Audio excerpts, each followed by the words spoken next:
Puritanism, Shihab and Nugroho characterized as a hardline Islamic party that prioritized implementing Islamic law or Sharia in Indonesia. Okay, this is very, narrow-minded perspective. They assert that PK's ideological ties to Salafi Muslim Brotherhood, along with its omission of there is an omission. So ada penghilangan ketika di apa namanya di blueprintnya PK itu adalah tentang Pancasila and NKRI from in its 1999 platform. Jadi kita lihat dari sejarahnya.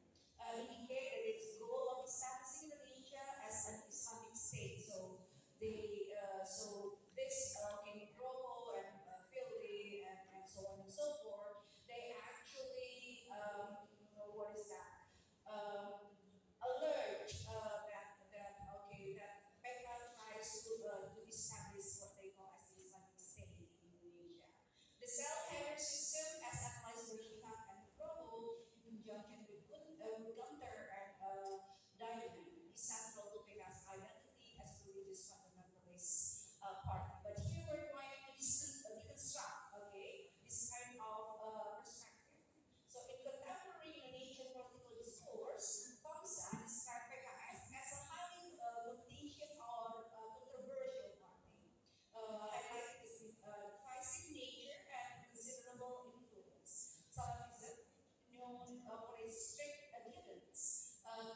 very much. So I'm going to give this mic to you. Bahasa Chinese or Japanese. It is also Japanese. Pulau ngomong Jawa mesti sing anu delok apa ki. Kuwi salu kan susu burung yang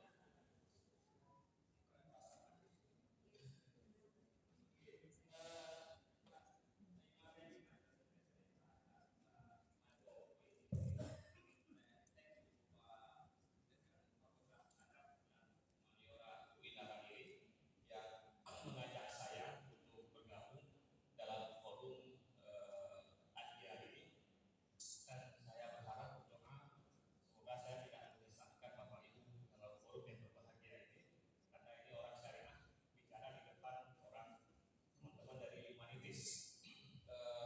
Saya lihat ada beberapa ibu saya juga yang dari Jogja, dari Pulau Jawa, Prof. Wildan, selamat datang di pada Aceh.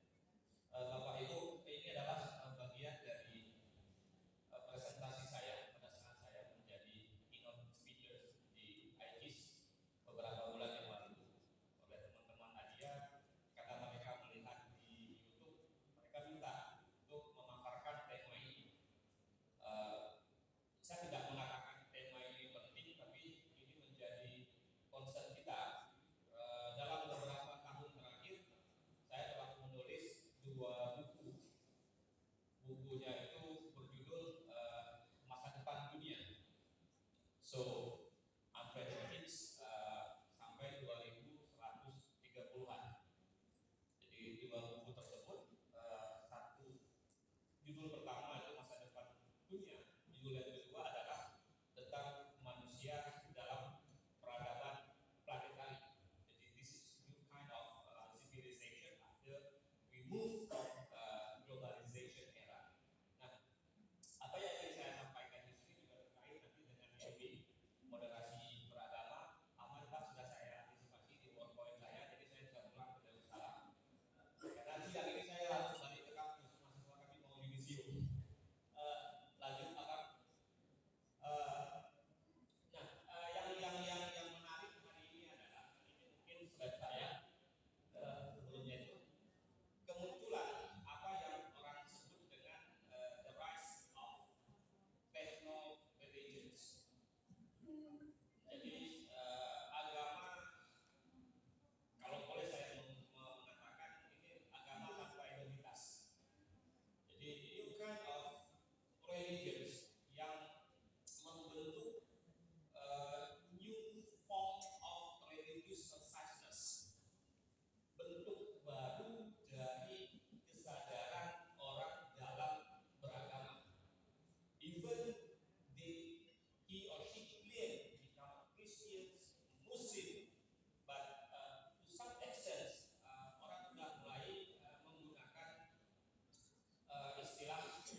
we have common set, we have common information, we have common data.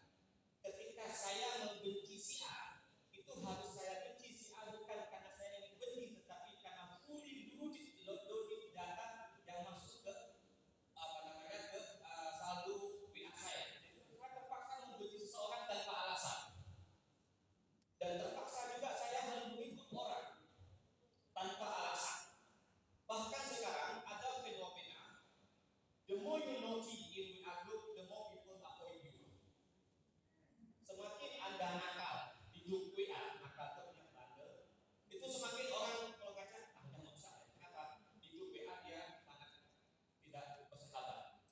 So, itu smooth, itu berubah dari realita dalam kehidupan kita sehari-hari ke virtual behavior. Nah, ini yang menunjukkan kalau dalam bahasa saya tadi, production automation of production of religious knowledge. Begitu nanti ada produksi pengetahuan yang secara otomatis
socially constructive, which means maksudnya adalah ketika ada hal-hal yang itu muncul dalam alam nyata, tidak itu muncul di alam maya, bagaimana kita mencoba mengkonstruksinya. Hari ini Pak moderator, di Aceh itu sudah ada perilaku orang memilih masjid ketika dia melihat list penceramah khatib.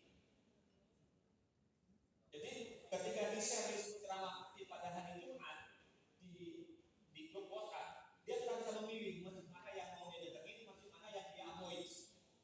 Kenapa? Karena dia mengingat memori Ustaz A, Ustaz B di grup WA dan perilaku dia sehari-hari di luar dia sebagai fokus. Dan itu cukup menarik. Kemudian misuse for unreligious purpose.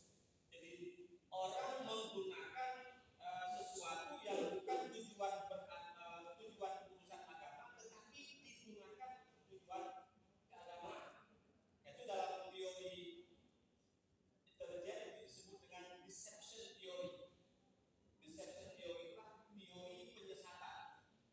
Teori penyesatan itu mengandaikan bahwasanya even the data are right, tetapi the purpose of the data is not right, wrong.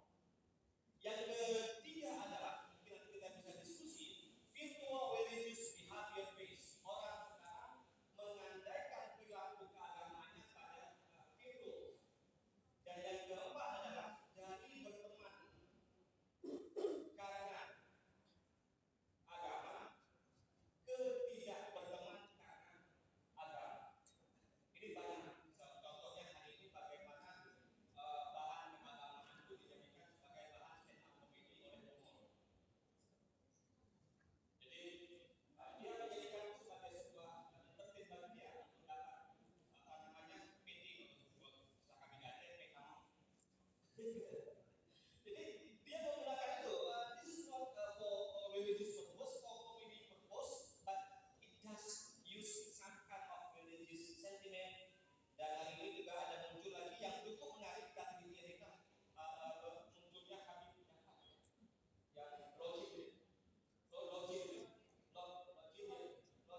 yang itu. Dan satu dia Muslim, lagi non Muslim, dan itu luar biasa. Bagaimana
luar yang menulis, tapi adalah penulis dari dalam.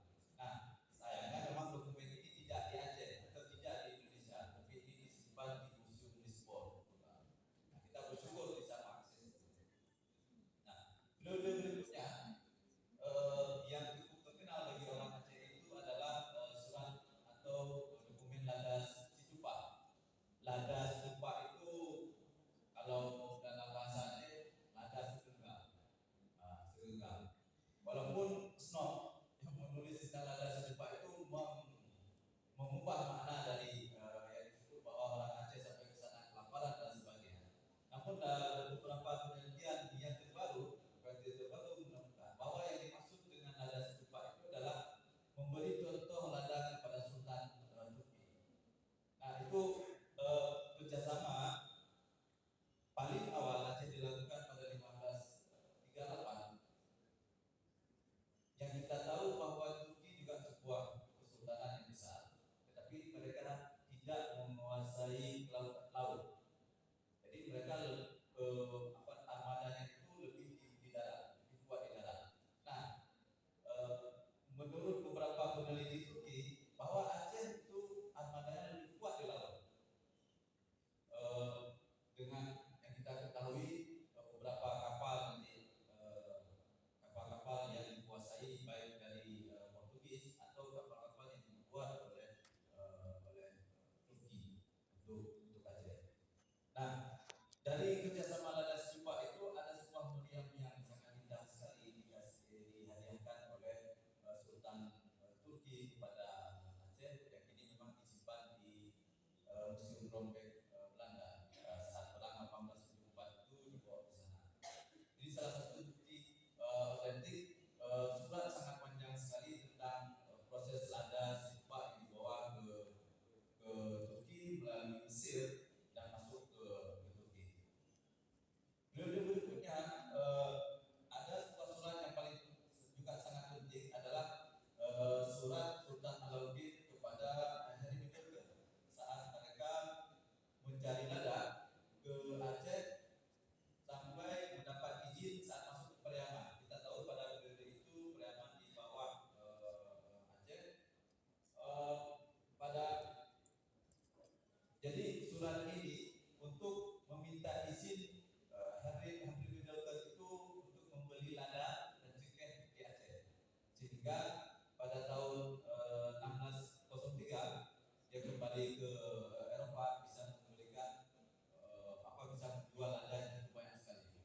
Nah, kerjasama ini terus berlanjut dari Sultan Riayat Shah, itu kakeknya Sultan Iskandar Muda, sampai kepada periode Sultan Iskandar Muda yang sebuah surat emas disimpan di Inggris yang menunjukkan beberapa wilayah-wilayah atau pelabuhan-pelabuhan yang ada di Aceh yang bisa diakses oleh orang tua.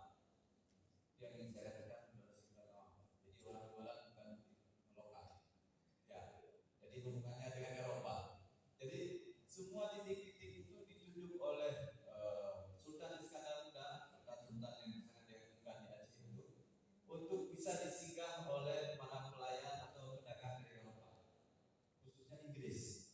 Karena Aceh lagi berperang dengan Portugis, jadi dia mencari koleganya dengan Inggris. Nah, di dalam surat itu disebutkan ada dari Aceh sampai ke Jambi beberapa titik yang boleh dimasuki oleh kapal-kapal dari Eropa. Saya cepat. Setelah periode berikutnya, saat mulai Belanda menguasai beberapa wilayah di Nusantara, itu Sultan Aceh maka membuat rempah sebagai hadiah.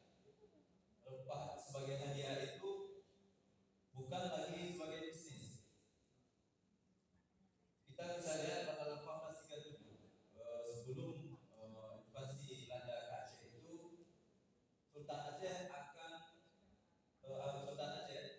ada surat khusus yang dikirim ke Turki ingin menghalau Belanda yang ada di Batavia. Kemudian beberapa surat dikirim, kita bisa melihat beberapa jumlah besar yang dikirim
Jadi ganja